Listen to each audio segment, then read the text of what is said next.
Hello, everyone. Thank you so much for being here. I know some folks are joining as we speak, so we'll give it a couple of moments before we do our introductions and begin this wonderful conversation.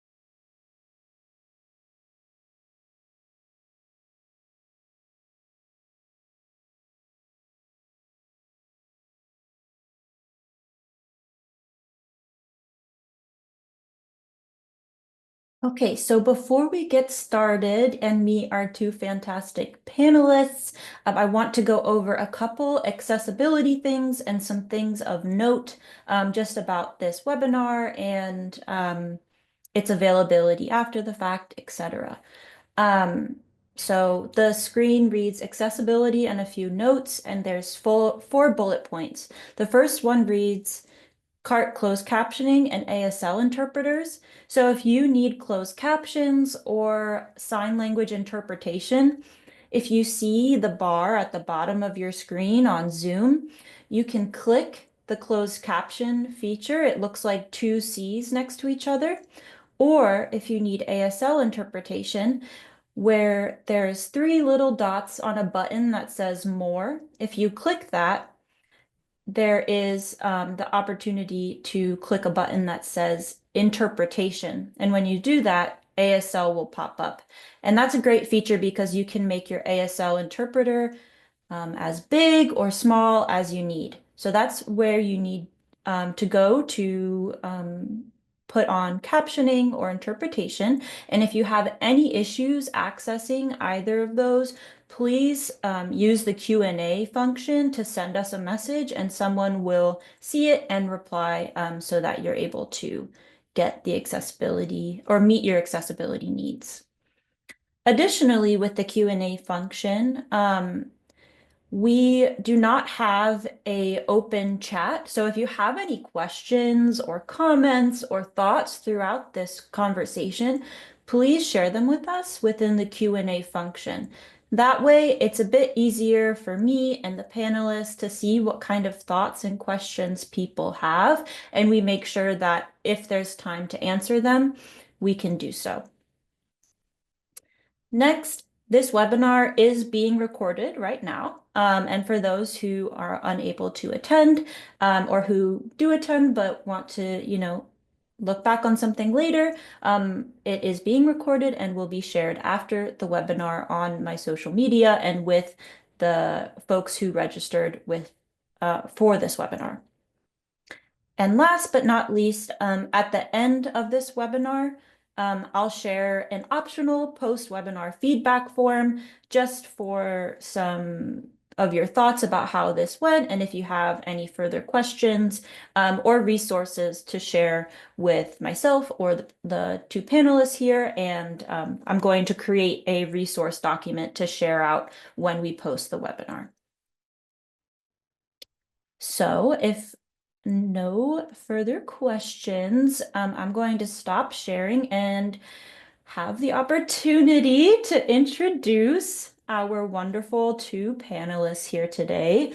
But before I do that, I just want to introduce myself. My name is Maddie. I am a 2024-2025 Coelho Center Disability Law and Policy Fellow. I'm a white person with brownish blonde hair wearing a black shirt. And I am just over the moon thrilled to have these two folks here with me today. I've followed their work and have done disability advocacy and activism for quite some time now, it being both a personal investment and just drive of mine, but also now what I do full time with my previous schooling and now in my career. So it's just an honor to get to share space with these two wonderful folks. Um, and yeah, I will pass it over to Agnes and Vesper. If you could please introduce yourselves, provide a brief visual description, pronouns if you'd like, and just share a bit about yourselves, like what led you to where you are today. Okay, so good morning, everybody. This is Agnes Attakai. I am a 50-ish-year-old woman here on the screen with dark glasses. And my hair is pulled back in a ponytail, and I'm wearing a yellow and orange patterned dress. And so again, thank you very much. And so I will introduce myself in Diné, Navajo. Ja, benesh Agnes Adekainsha. Nakai den en shnotutsoni bashishin trachini dashate ado trabaha dashanella. Tiso de ayisi na shahot sana nishla. So as I said to all of our Navajo relatives, because we are all relatives across the United States, that I am of the Mexican clan, Nakaidin and Nishla, and Twitzoni, which is Big Water. So that's who I am as a person. And I come to you working in the field of public health for over 20 years, starting as a cancer health educator, and then working my way up within the College of Public Health here at the University of Arizona, working in health equity and health disparities issues in American Indian communities. Later on, I guess last year, I transitioned into this work of disabilities and American Indians. I am currently the director of the Circle of Indigenous Empowerment, which is part of the Sonoran Center for Excellence in Disabilities. And we are one of 60 centers across the United States, part of the University Center for Excellence in Developmental Disabilities. And we were established in 2006.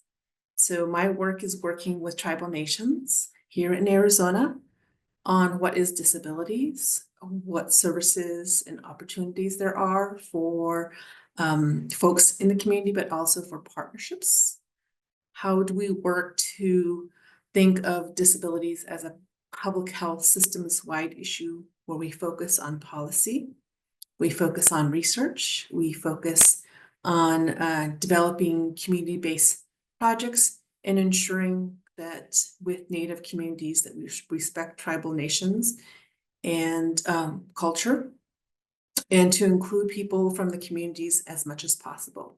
So that is just a short introduction. I'll pass it on to my colleague. Thank you, Agnes. My name is Vesper Moore. I have shoulder-length black hair, black facial hair, wearing a black V-neck t-shirt and a clay pendant, Makdari Guayaba, which has a little spiral and a face. It's an ancestral spirit amongst my people. And I would say a little bit more in terms of introduction. I'll start with a Taino introduction, which is Miari Daluku. My name is Vesper Moore, and Saneko Kakona, abundant blessings. I'm really glad we're in this space. And a little bit about how I got involved in this work. First and foremost, I am a disabled person. I am a Taino person. I think when we talk about the work, for me, it's direct life experience navigating the mental health system as a teenager, becoming an advocate in the disability and mental health space more broadly.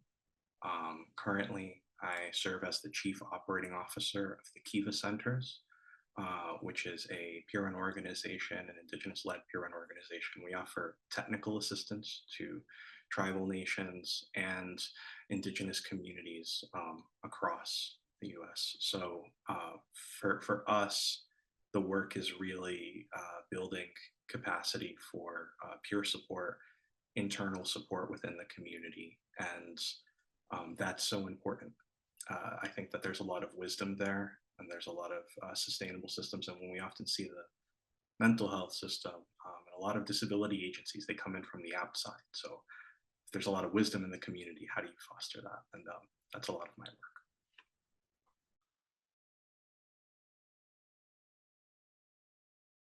I was on mute, sorry. Thank you both so much for your introductions. Oh, I'm so excited to have this conversation and you know, share your wisdom with myself and everybody here today. So one thing that kind of you both were talking about is, you know, honoring both Native culture and identity while holding, you know, disability as an important identity and community. And I think sometimes people think there has been a disconnect between those things, but it's not necessarily there all the time, right? But what do you think, or what factors may contribute to that disconnect, especially for non-native researchers and disabled native people? So, like, for example, what are some of the barriers that disabled natives may face to participating in disability and health research that may not be known to non-native people? So this is Agnes Attakai. That is a very complex question that people are still thinking about and addressing. And that's part of the process of coming to know of what disabilities is. So I am a person with a visual disability. And so I acquired this recently. So I've been managing it. And so that I was reflecting back about what disability is. And this is before I took on this role of directing our center. And in our communities, especially in Navajo, there really is no term for disability because it's part of who we are. It's part of our identity. It's not a separate identity. And so when we're looking at research in disabilities, we look back on the history of disabilities in the United States, where it was considered a medical challenge, that the whole purpose was to fix a person to make them normal. So now we're focusing more on the social aspects, that there are barriers and challenges to folks with disabilities. And so we're actually changing our language and how we address disabled person to now person-centered, a person with a disability. So with that in mind, I've been looking at in our community, especially in Navajo, about how do we work with people with disabilities, and in conversation with community and with our elders, we touched upon the fact that there is no term, that it's part of who we are, and it's part of actually some of our creation stories and how we came to be as a people. So it is already part of our ways of knowing, being, and doing. So it's not a separate entity that we have to research. So then we look at the wellness and whole wellness of a Native community, and disabilities or people with disabilities or challenges is one part of that. So with that, I participated in the National Institutes of Health's strategic plan for disability health research. And so that idea of including folks within research was one of the topics of discussion. And again, in the role that I've had in public health, we focus on community-based or participatory action research, inclusion of people right at the beginning who are vested in this project. And so that would be including people with disabilities in developing the research ideas and helping collaborate with researchers and helping to develop the questions and the protocols, the research methods, and being part of that process. So we are just at the very beginning, in my mind, of developing that. And I, as a person, as a community member, have participated as a community advisory board member for one of our projects that looks at developmental disabilities, Native women, and cancer screening. So I provide my input into that. I also am a reviewer for another organization that focuses on research in general. And one of the research proposals was on developmental and intellectual disabilities. And so I was one of the community advisors. And so for me, I take individual action to be part of that process.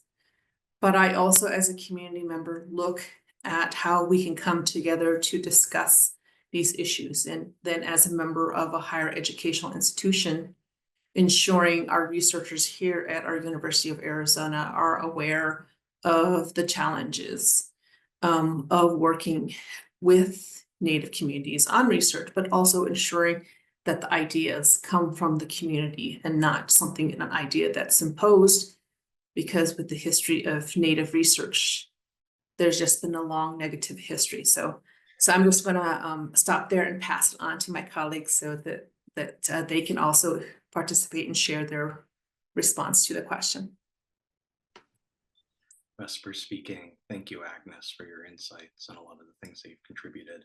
I would say similarly for the broader Taino Yukayeke, we don't necessarily have an exact word for disability, but the very idea of the Yukayeke, which is a village, is that everyone has different roles in that village.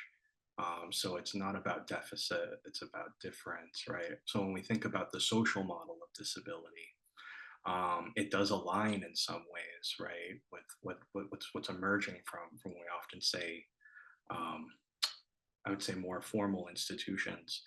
However, I'd say that with that being said, it's again, it's the formalization that can be a challenge when we talk about this research, people coming in from the outside and trying to decide what this could look like, and not really consulting or bringing in natives and indigenous people more broadly in the process.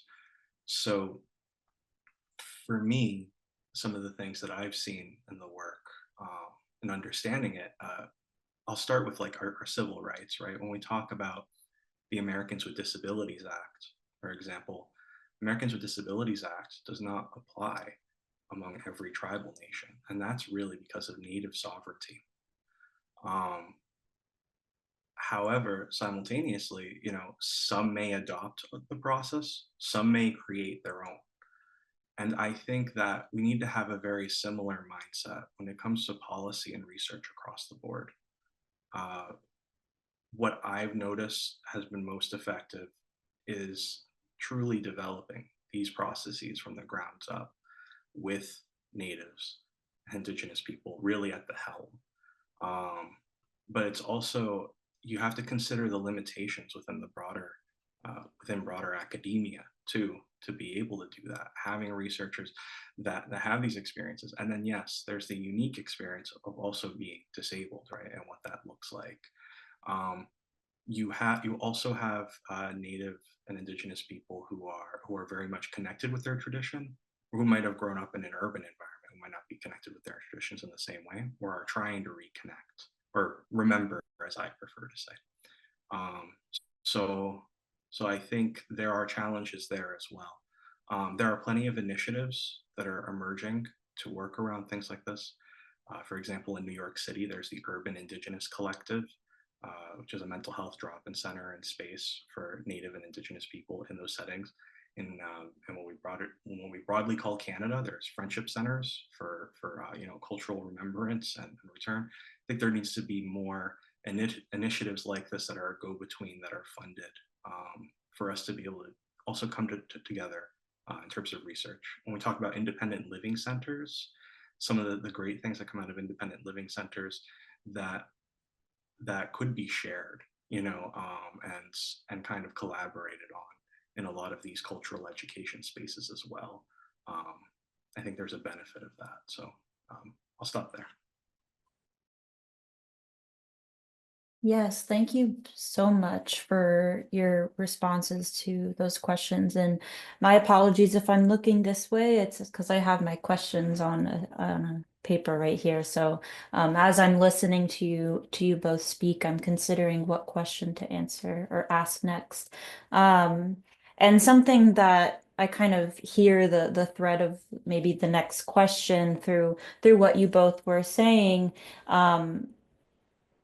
Is really potentially two questions, but I'll ask this one first is, um, in addition to some of the things that you all mentioned just about the connection and inherent connection to disability acceptance and belonging within Native communities, as a part of your whole self, as a part of your whole being, what are some other things that you would want non-Native folks to know, and especially non-Native researchers to know, and go learn more about, before engaging with Native disabled folks or Native folks broadly?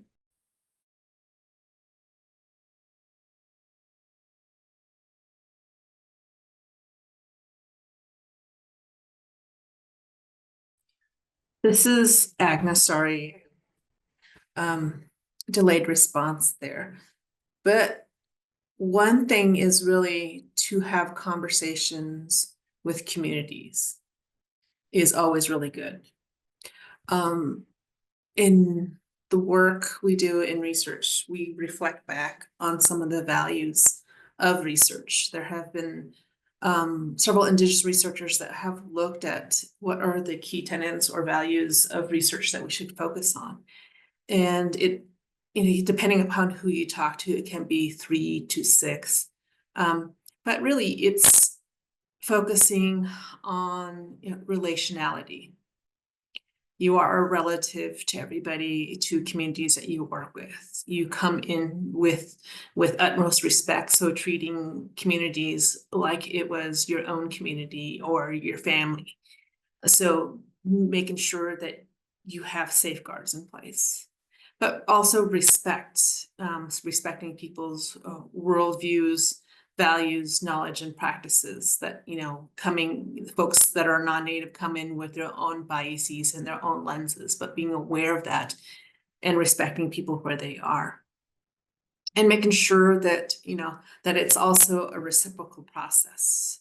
As I stated before, that research has really has been a one-sided process historically in Indigenous communities where researchers come and take and when I was first started out in assisting communities, the question was always, are you going to come in and take it out like helicopter researchers and get your PhD? So that's a perception that a lot of communities have, because that has been the protocol previously, and hopefully we're hoping that it's not happening, but unfortunately it does exist, still does happen. And also making sure that working with communities, that if there's research conducted, that it's relevant to the community. These are concerns or questions that community members have they would like address, because that it really is the essential of what research is. It's, some of the unquestioned answers, and it has to be and the questions that we have are really rooted in our values and in our beliefs. And so for us, research is not that objective process. We are part of the process. So again, we have to look at it differently. But pretty much it's relationships and establishing those relationships with people. And even I, as a Native person, still have, as a person who's been educated in the Western educational system, coming into a community, also I myself have to practice those values of coming in with respect, coming in, making sure that the research is relevant to community, that I'm a responsible person, that I bring back resources, and it's a reciprocal process. So essentially, I'm being that good relative to my community. And so it is just not a scientific process.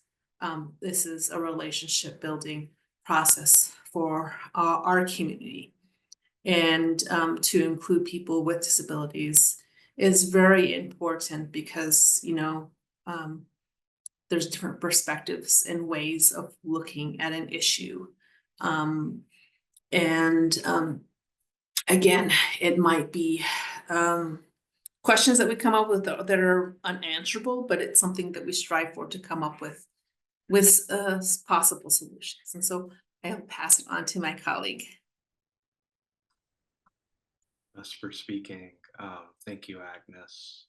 And in a lot of ways, I feel like you said most of what I was thinking, but I will say that in addition to relevance, it would be not attempting to come in to just singularly meet a deliverable. I think that sometimes is we see this often with different research institutions coming in and being like, we have to reach this target population by this time for this grant, for this initiative. And I think when you come in that way and it doesn't serve a purpose to the community, it doesn't work in the long run.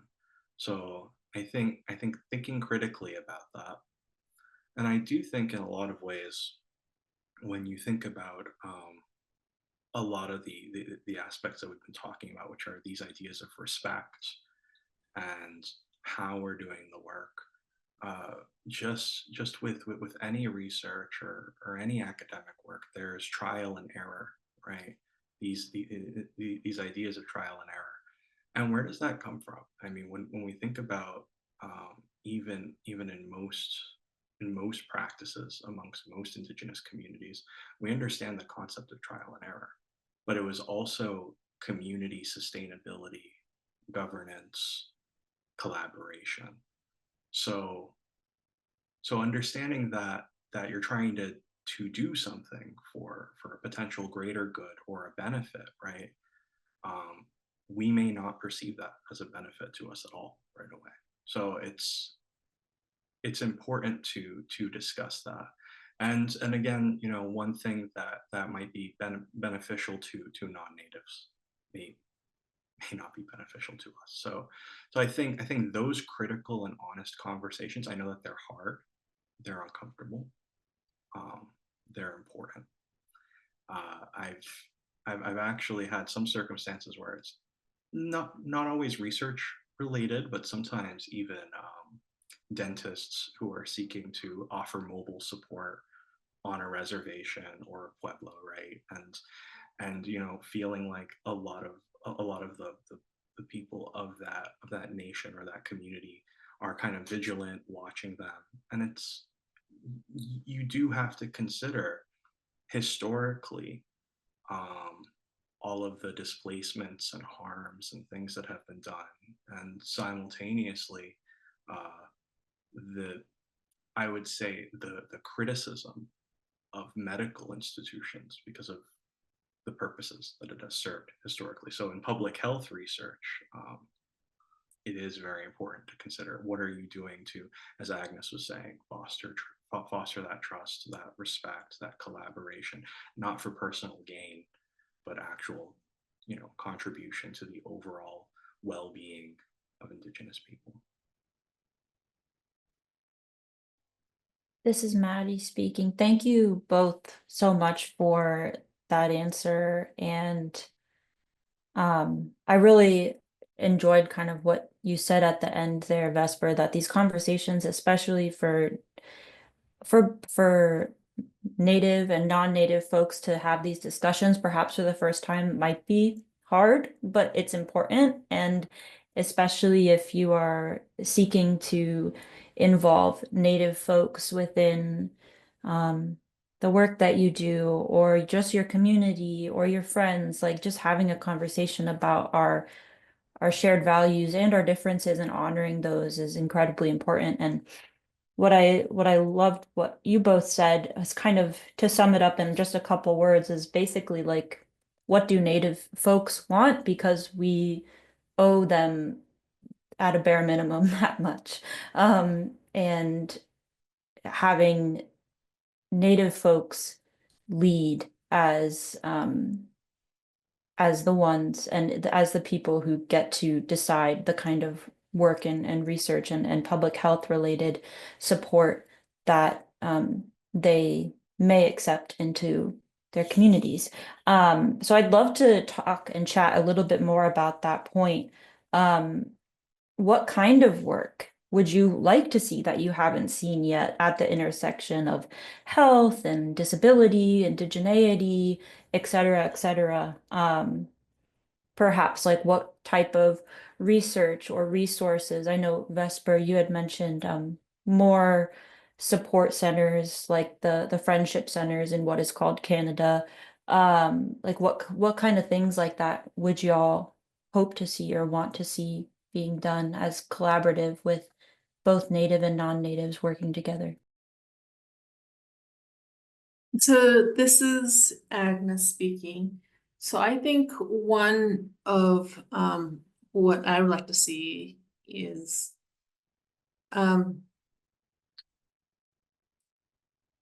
working close. Well, if there are researchers out there or institutions such as the University of Arizona I work with or other higher institutions, to really start looking and collaborating with already existing programs.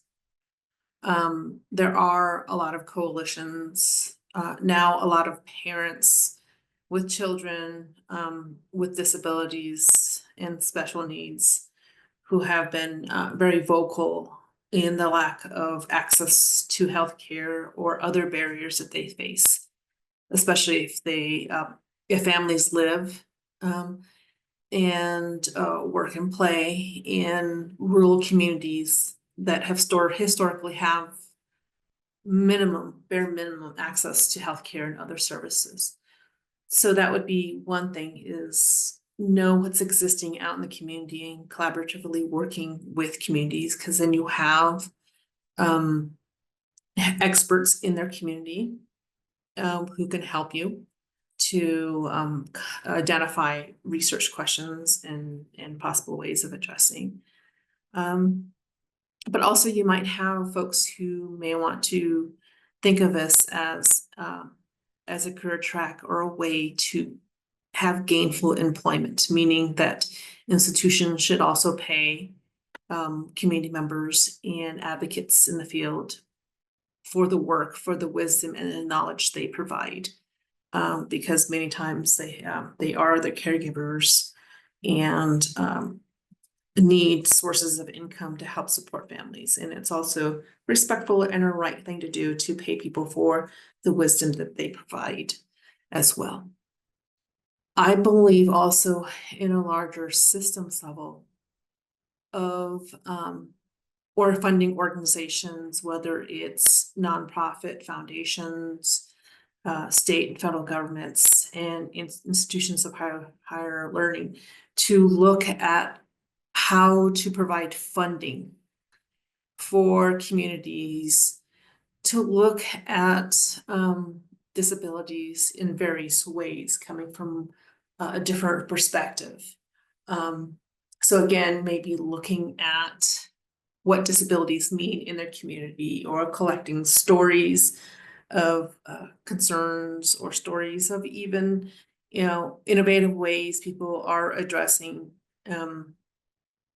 people living with disabilities. Because again, most of the research that we've had or public health interventions always focus on the deficit, that the need to change and fix people.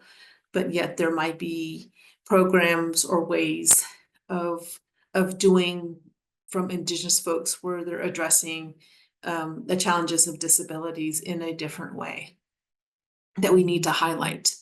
And also the third thing would be focusing on individuals who want to be in this area, to research, to become researchers in this area, and creating pathways.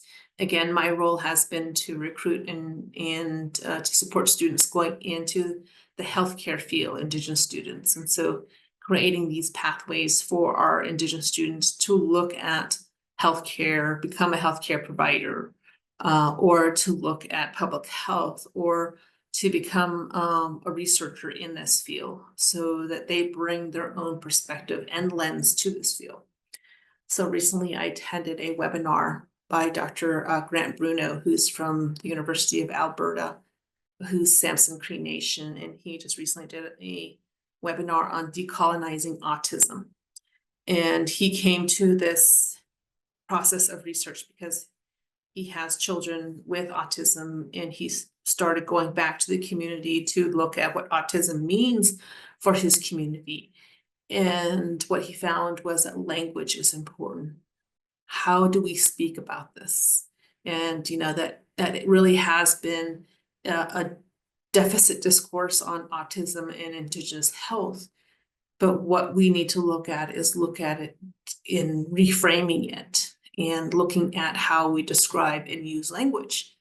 And elders who interviewed stated that, you know, we talk about children with special needs, but in actuality, children with autism are actually sacred because they have a connection, a different connection to the Creator, and that they are special to us. They are sacred, and they have different views on life.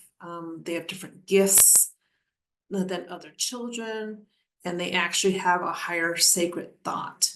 And so I think we need to look again at how we research and how we use the language regarding disabilities. And so I will stop there and hand it off to my colleague. Vesper speaking. Thank you, Agnes. And I think similarly,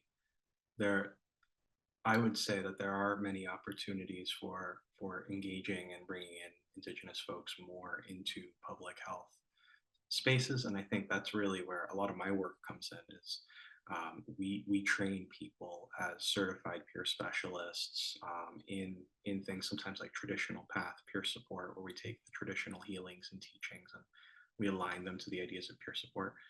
And a lot of these trainings, whether if they're state certification or tribal certification or otherwise, these trainings only require something like a high school diploma or a high set, or GED. And if someone doesn't have that, there can be an opportunity to kind of repeal and address that need.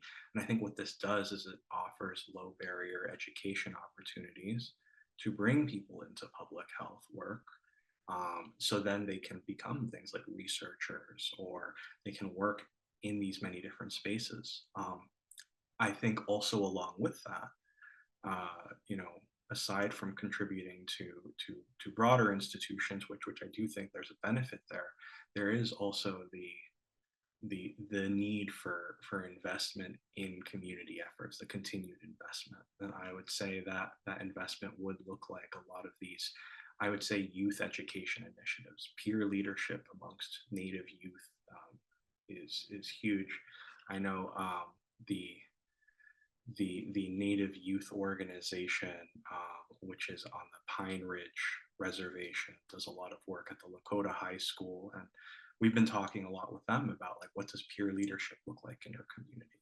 What are some of the teachings that you want to pass on and work on? What are some of the things that we already do in the realm of formalized peer support that can be utilized over here? And what that does is that a lot of youth who, whether if it's physical disabilities or psychosocial disabilities or otherwise, or maybe they don't identify with the term disability as much, and it's more of a traumatic or an emotionally distressing experience that they endure. Regardless of that they're able to receive support from either near age peers or someone who knows what it's like. And I think that community wisdom is so important. So that's one thing I want to say. Sometimes state departments, like departments of public health, city departments, they have tribal liaisons.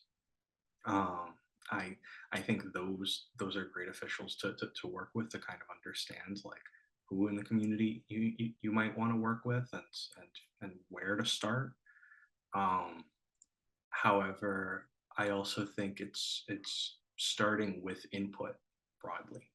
as we've been saying, starting with input broadly and having working groups that can kind of design and create a lot of these initiatives. So. This is Maddie. Thank you both for all of the wonderful answers to those questions. Some themes based on what you said, like what I was hearing is just continued collaboration, compensation, mentorship, training, peer connection, and yeah, I think a lot of, and I know you both know this, but a lot of these core tenets tie closely to the 10 principles of disability justice. And yeah, I think that the connection and the vitality is there. It's just a matter of building these connections and these collaborations between folks. I'd love to ask a bit more. I think Vesper, you mentioned the Native Youth Organization and some of the work that, whether it's Kiva centers or elsewise or otherwise, your outreach and work with them. So I'd love to hear a little bit more about that, but also, what strategies too. I know Agnes does direct outreach work as well. What strategies have you found to work when reaching out to natives, and if there's any specific strategies for, connecting with disabled natives in particular, and then also what strategies like may not work and may not resonate with native folks. I've found, Vesper speaking, I found that speaking to a lot of these initiatives, I mean, I think one thing that has really worked when I speak about Native youth and reaching out to Native youth more broadly, I think that there's so much pressure on what they can contribute, what they can do, and you might come in very quickly and be like, hey, like here are all the things that all the opportunities we have for you, and it's like receiving those opportunities as a lot at once. I find that the pace of, I don't necessarily want to say broader Western culture, but broader culture in the United States is sometimes very fast, very incentivized, very like, what can you do? Whereas I find the outreach approach here has always been, this is something that we're working on. Where are you interested in? Starting from a very simple place of just like, hey, we're doing this. This is something that's interesting or not. Sometimes I talk to Native youth about just a lot of different things. Sometimes it's not even immediately related to anything that we're struggling in our lives right now. Sometimes it's just about connection. Sometimes it's about how elders understand and perceive and see us, and sometimes it's about like simple things like Japanese animation, anime, things that we might enjoy that bring us joy, and then kind of the rest of the work can come along the way, but it's not at the center of it. It's a very natural process, and I wonder how much of that natural process is very contrary to the traditional training and education that people receive. And I'm sure Agnes could probably speak more to that than me. But I would say that for me, outreach broadly in different environments in the United States is a lot different than it is amongst tribal nations or indigenous communities. It's very natural, and it feels easier to me as an indigenous person, but I think for others it might not come so intuitively. Thank you, Vesper. This is Agnes speaking. So I agree with what was stated by Vesper, particularly with Native youth. So we have to remember, working with Native youth, they're youth. So figuring out what really inspires them, what really interests them, and respecting that, and then slowly weaving in certain things that you may want to address, and getting their input. So over the years, I have worked with Native youth um, for a lot of different programs in public health, in particular recruiting Native students into the health professions, but also in helping communities develop what we would call like culture camps, really connecting youth to elders in their community, an intergenerational style of teaching, which has historically been the way that Native communities have learned and have lived, and infusing both culture and also language within that. So with that, we've worked, as I said before, the importance of working with existing community organizations and including some of those aspects of working with Native youth. So one of the projects that we work on is on transition services for Native youth to ensure that they have access and resources to work and gain skills and find employment if that is what their wish is. So what we've been doing is working with several high schools on tribal nations, and we found that one of the best ways is really to take them on field trips to let them see the world, to see possibilities. And historically, most transition and employment services have been looking at, menial jobs and just assuming that young people with disabilities are unable to do a lot of work.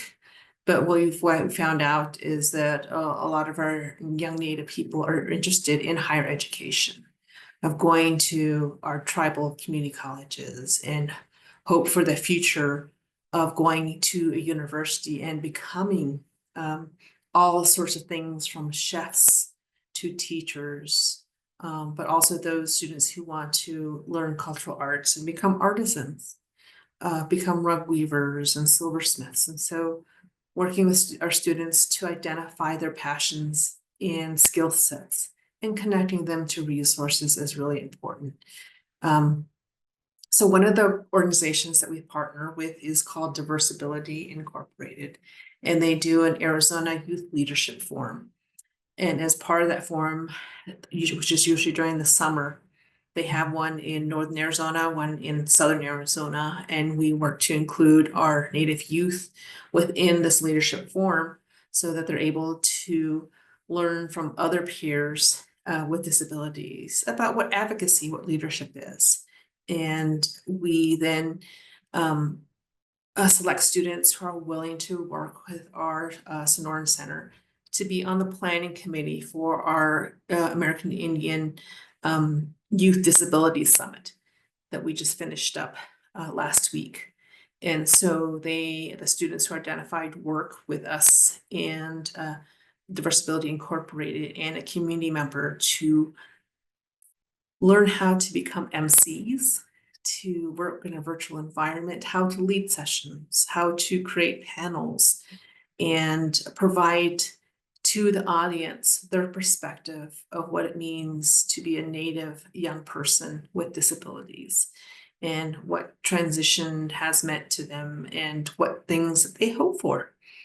And so our going forward, we're going to continue using this model as a way to, as a venue for youth to be able to develop their leadership, but also their communication skills, and hopefully it'll lead to brighter things. So again, we're looking at youth. We also look at peers, the value of peers. And I like how Vesper, you talked about that, but that, peers who've gone through the process, who know firsthand what it means to have a disability or have a particular challenge, that they're able, that they're at a point where they can help others go through that process. Because many times we have people who are unaware of the impact of disabilities or no disabilities.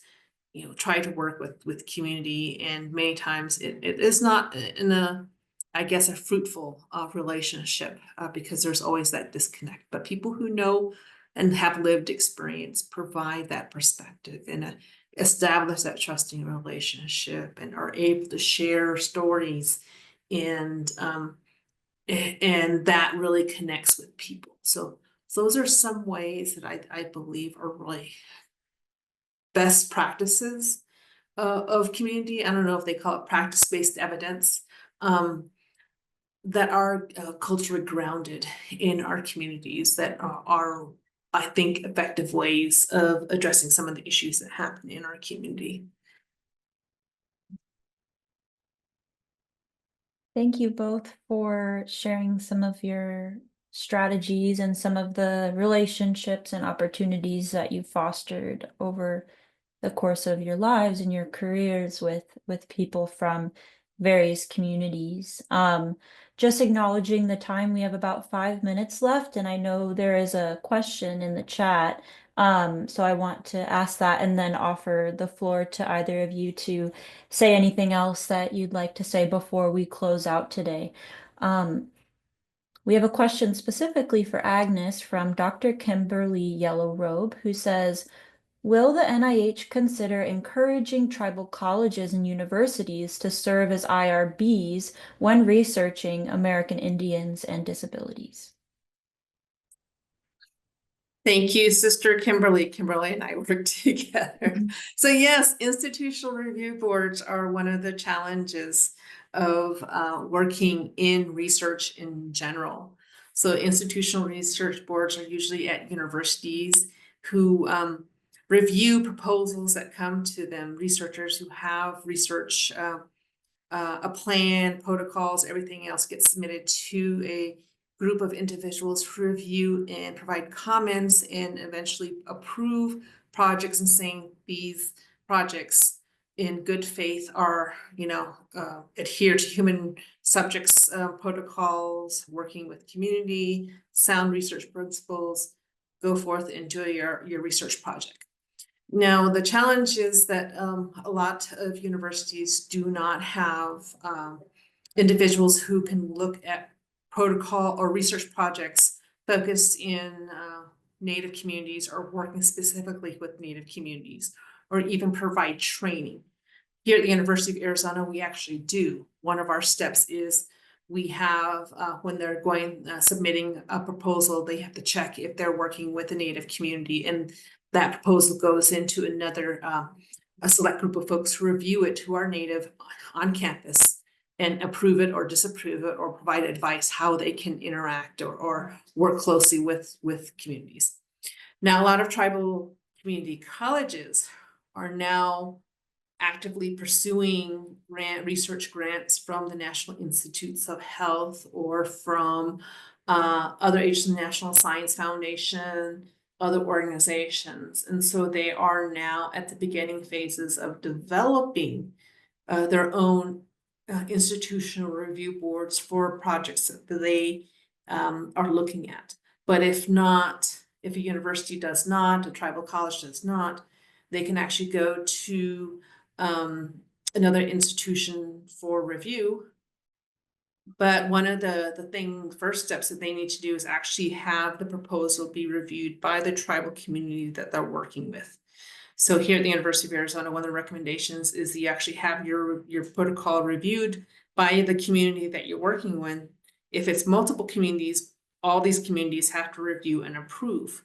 And if they don't have a tribal institutional review board, then usually it's recommended they go to an Indian Health Service Review Board, which there are ones national, and then other agencies have those. So it's an added layer of protection, but also from the researcher perspective, it's many times an added layer of bureaucracy and red tape.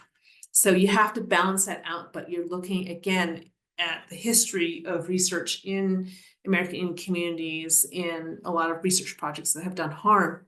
This is a step to try to have people review it before it actually becomes an active research project. So hopefully that answers your question, Kimberly.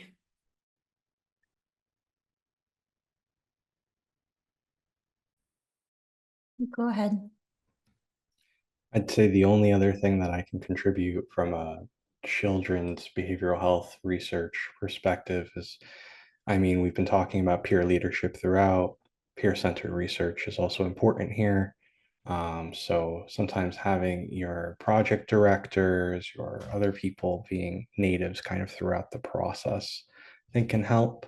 I think can be particularly hard sometimes when it's native youth initiatives and with specific populations. But I think at the very least, having that leadership structure, it's can be difficult to succeed in achieving IRB approval on anything that you choose to publish.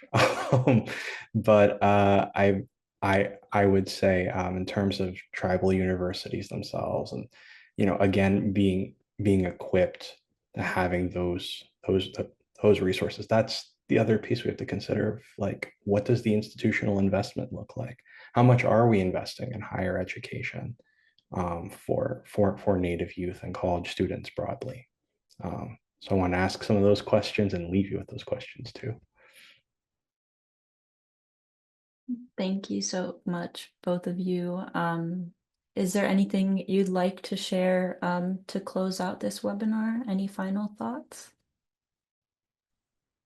This is Agnes speaking. Again, thank you very much for allowing us to provide our perspectives on the subject.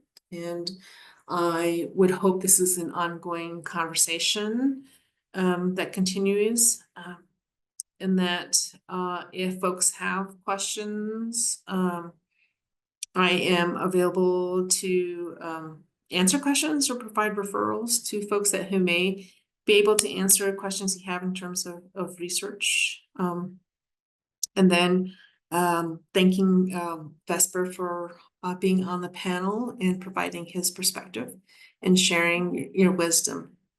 Thank you.